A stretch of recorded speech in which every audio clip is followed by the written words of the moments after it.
Hello, my name's Carmel Carrameno and I'm a chef and I'm the Education Manager for Hospitality at Chisholm. And I'd like to welcome you all to the 2021 VCAL Cook-Off competition. I'm going to talk to you today about safety in the kitchen and how a bit of planning will make all the difference when it comes to baking and winning the competition.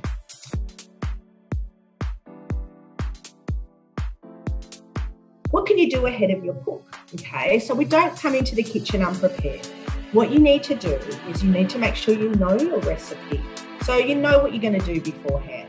Make sure you have all the ingredients and equipment that you'll need. Have a work plan is an ideal way to prepare what you're going to do and keep you on track.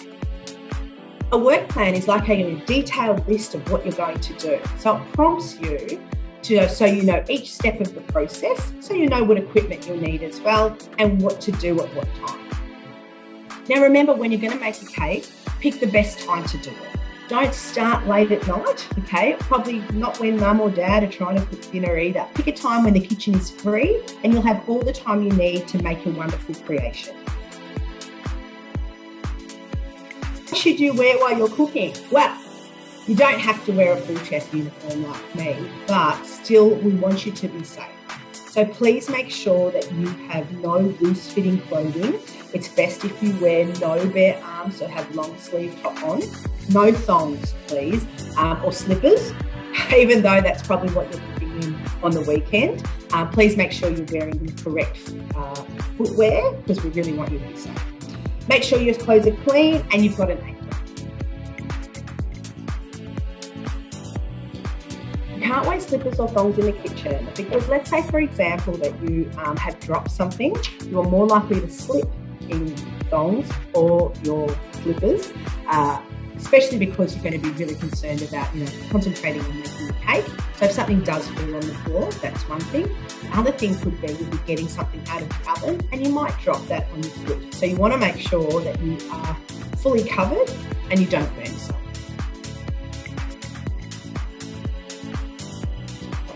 Make sure also that when you're in the kitchen, you've got your hair tied back. Okay, you don't have to wear a hat, but just don't want it loose so it doesn't either fall inside your cake or that you get it caught up in the mixer or any of those things you might be leaning over the top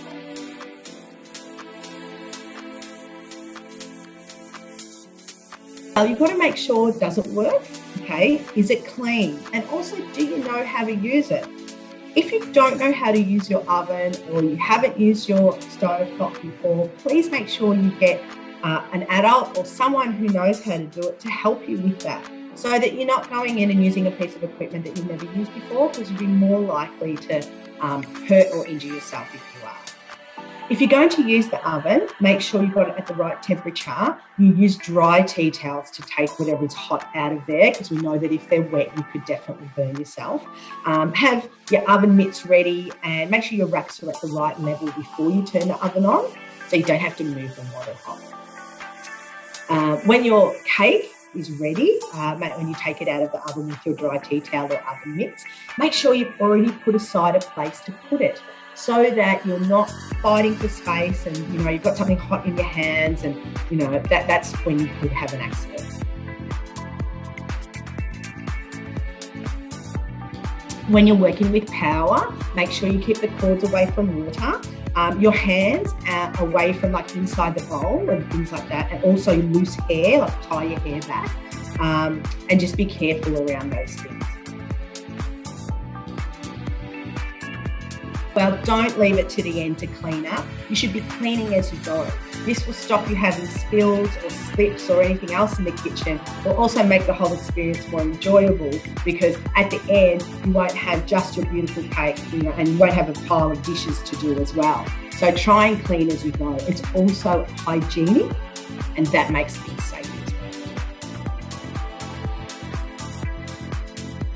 Okay, so everyone knows that they have to be safe around knives, but remember that you need to use the right knife for the job. So if it needs a smaller knife, use a smaller knife. If you need a larger knife, use that. It'll make it easier and also stop you maybe having an accident. Please don't put any knives, only though you're cleaning as you go, which is great. Don't put any knives in the sink because you might not see them at the bottom there. Put your hand in and then hurt yourself. Keep them in a safe spot. So if you've got your bench laid out, make sure the knives are away from the edge of the bench, okay, not resting on your chopping board. And so you can see them and you're not going to accidentally knock up against them, okay? And if you've got younger siblings, like you've got little brother or sister around, make sure you're keeping things safe for them as well. So keep the knives out of their reach. Make sure they know the oven's on. They might want to help you, but please make sure you're keeping them safe.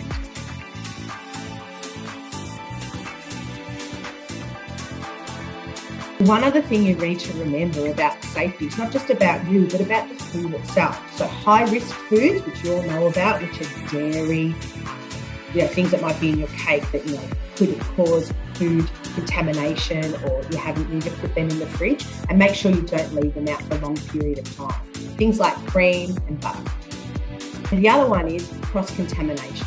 Like we said, make sure all your equipment's clean before you use it. And if you're going from one thing to another, clean it in between so you're not cross-contaminating anything.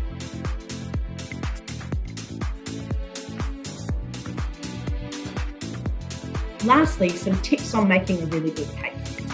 If you're going to have to present a slice of it, maybe think about putting some layers inside.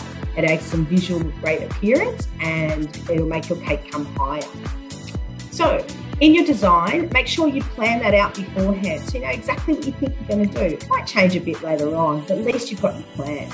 In that, think about the colours that you're going to have, the textures you might want to put on it, some layers, the visual on the top, what picture does it have, and those things you can play with and make it really fun.